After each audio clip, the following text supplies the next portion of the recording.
আপনার শাহিন শাহীবাগ দরবারের মধ্যে দুইখানা হাত বাড়াইছে, যার হাত আপনার দরবারে মায়া লাগে, পছন্দ হয়, ওই হাতের উসিলায় আমাদের প্রত্যেকের জীবনের গুনাহ মাফ কইরা আমরারে বেগুনাহ মাসুম বান্দা বানায়া দাও আল্লাহ।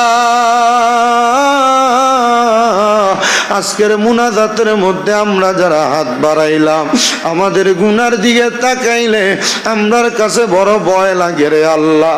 না জানি কখন আমাদের গুনার কারণে আমরা কঠিন মুসিবতের মধ্যে পড়া যাই, না জানি গুনার কারণে আজরাইলের কঠিন থাবার মধ্যে পড়া যায়। আল্লাহ, ওই কঠিন থাবা আসার আগে আমাদেরকে ইমানে আমলে জিন্দেগি নসিব করে দাও দয়াল রে। আজকের জান্নাতের বাগানে কে জানি হাত বাড়াইছে, কার জানি জগতের মধ্যে আব্বা নাই, যেই বাবা রিক্সা চালাইয়া মাটি কাটিয়া মাথার গাম পায়ে ফালাইয়া পরের বাড়িতে বদলার কাজ কইরা সন্তানরে মানুষের মতো মানুষ করার জন্য আব্বা রক্তরে পানি বানাইছে গো আল্লাহ। এমন আব্বা দাদের কবরে আব্বার কবর জান্নাতের বাগান বানায়া দাও আল্লাহ।